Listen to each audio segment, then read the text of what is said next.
The same thing happened at the U.S. Capitol building July 16, 1952, at the same location.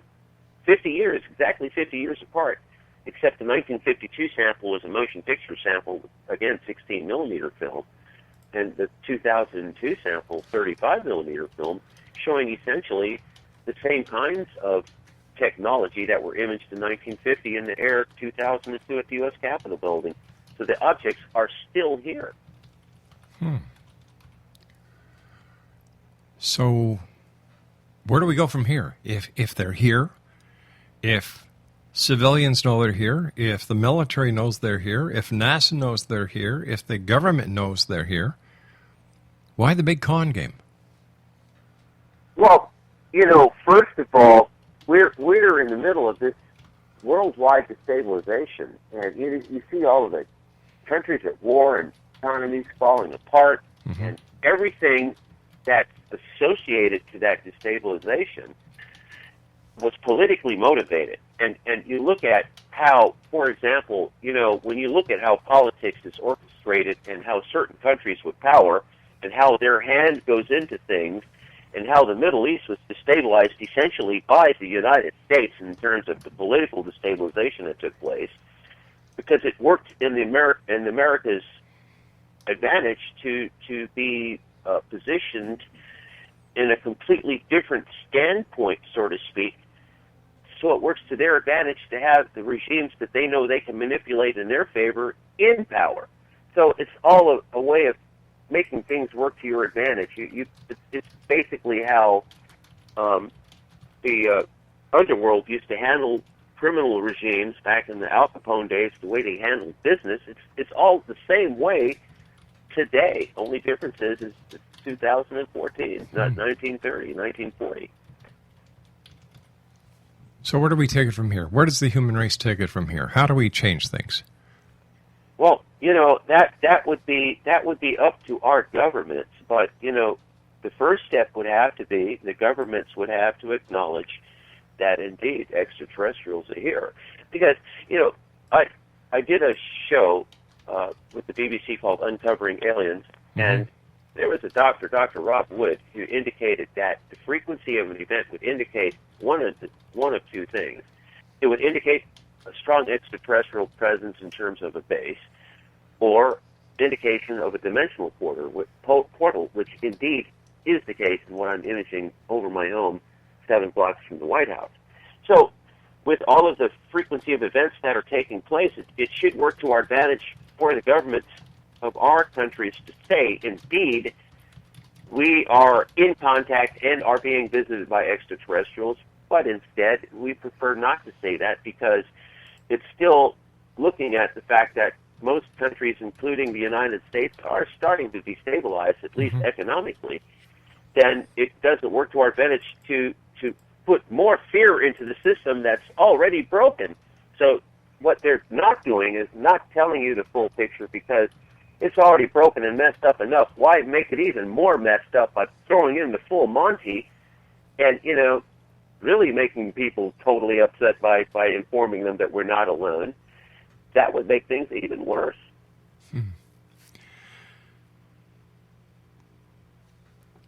When NASA discovers something, the astronauts see things.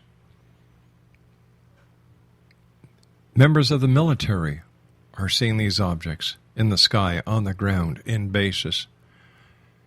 Intrusions by these visitors are captured on radar as well as on base security. Is society that naive that whatever the government says is what is taken as gospel?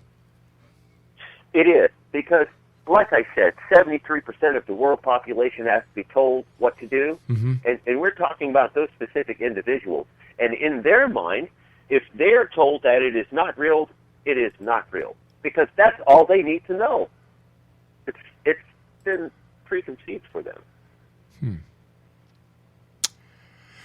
This is not going to change. I guess not. Not going to change. So I mean, look at the data that I have. It doesn't do a thing. Does the government question your content? Is your website scrutinized by government authorities? My website is shared by government authorities. If you look at the content, especially let's look at LinkedIn. We're friends on LinkedIn. Mm-hmm. If you notice my LinkedIn contacts, 80% of them are NASA launch administrators at Langley. So I know what's up. I'm doing their job. I'm doing what NASA's doing in space on Earth, and using NASA-type technology, of course. So quite naturally, I'm sharing the data, so it's not like I'm presenting or posing myself as a security threat to national security. That would indeed not be the case. I'm a former White House Air Force One engineer, so would you consider me a terrorist? No, definitely not, no. So with all that is said and done, mm-hmm. and with all of the material that I'm presenting, and I'm showing you physical evidence without saying ominous and negative things associated to the physical evidence, but I'm showing you that it does indeed exist. But what I don't tell you is aliens are here to do ominous things or negative things to the people. I don't know where they come from. I don't know what they look like in terms of the craft, the occupants, or the pilots of these craft. I don't know any of that. But I can show you the reality of it. And they let me know when they're there. How do they let you know? Telepathically. I was implanted as a child, so whatever it is that's in me, mm-hmm. it's sending and receiving signals to them. So, I can send a thought, and within seconds that thought would materialize itself on video. I'll say, show yourself to me, and 2 seconds later, there it is. Now, the physical evidence clearly indicates that there is a mode of communications between us.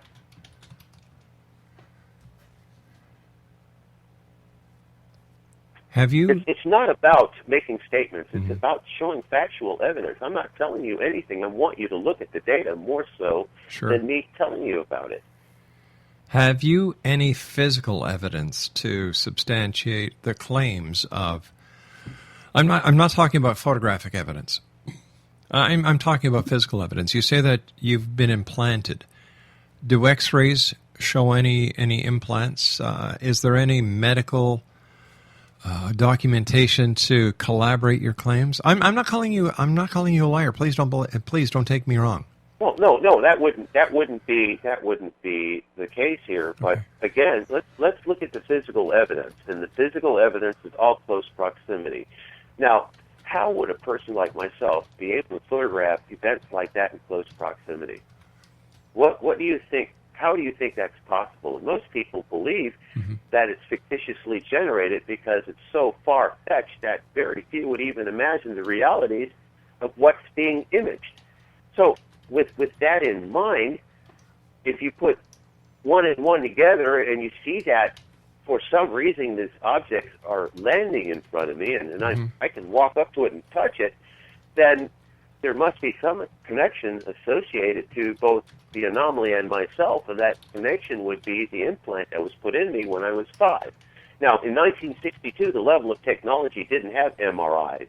They didn't have the level of technology now used to analyze the body, and at that time when I was ill and throwing up nightly and my father would take me to the military doctor, and they couldn't find anything wrong with me, and I would continue to vomit nightly for 12 years, when that vomiting stopped, it indicated that my body stopped rejecting mm-hmm. whatever was in me. And when my body stopped rejecting it, that's when the events started to take place. And that's how I'm able to photograph the events that I'm able to photograph, not only in a proper perspective, but let me back this up. With Twisted Believers, which I filmed with NBC Universal, the Weather Channel, a crew and I went out into a remote location in Indianapolis, and I predicted to them that we would have a close encounter. And I've never been to this location in Indianapolis. In fact, I've never been to Indiana.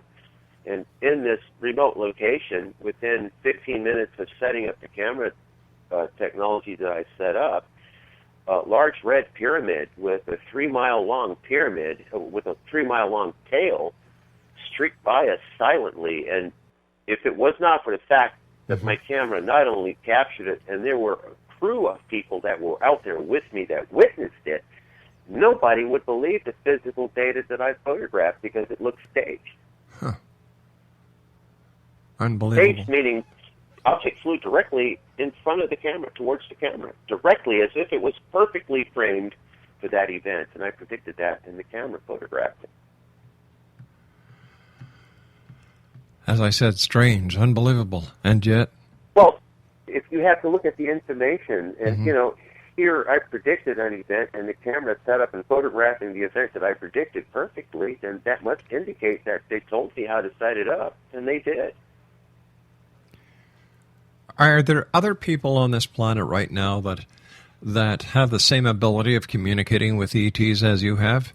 And if so, have you met with them? I'm sure there are, but you see, consider also the other people that had the same types of contacts that I've had that have become psychologically and emotionally unstable. So, it goes, there's some of us that actually evolved from it, but then there's most of the people that flew over to cuckoo's nest. And for that, to answer that question, there are other individuals that have the same types of encounters and, in fact, photographic evidence that I have. One of them is Melvin Harris in Mount Vernon, New York, and Wayne Miller in Idaho, which just happened to be a person that contacted me and had no photographic knowledge whatsoever, and I instructed him to go out and get a camera. And as he goes out and gets the camera, he's photographing exactly what I'm photographing with my camera. So we have other people that are able to substantiate it with the physical photographic evidence, which, if you put everything in a basket and you do a comparative analysis, it doesn't take a rocket scientist to show you that whatever is being presented is the same, because we're dealing with it forensically speaking. When you go out and give your lectures and you talk and you meet with people about what you have on your website, the evidence that you have, and what is their main concern? Is it one of... Well, it's interesting. Most people that look at my material, prior to them looking at it, I get to be the butt of the jokes. I mean, laughter from all sides of the bar. But the minute they look at the material, they're all afraid. So it's pretty graphic, especially when you go full frontal with it, and that's how we did it on Twisted Believers, at least on my segment, where in presenting the UFOs that we presented for that program, we showed the best possible samples there are, and looking at the show itself, it hit home pretty hard. It is indeed what people are expecting to see with this level of information that's about to come out, and that information is we're not alone. Wilbur, please stand by. You and I have to take our final break for this hour. Exo Nation, Wilbur Allen is our guest. www.ufodc.com. And I'll be back on the other side of this short break with Wilbur as we wrap up this hour here in the X Zone from our broadcast center in Hamilton, Ontario, Canada. Once again, visit Wilbur's site. Plenty of photos. You be the judge. www.ufodc.com. Don't go away.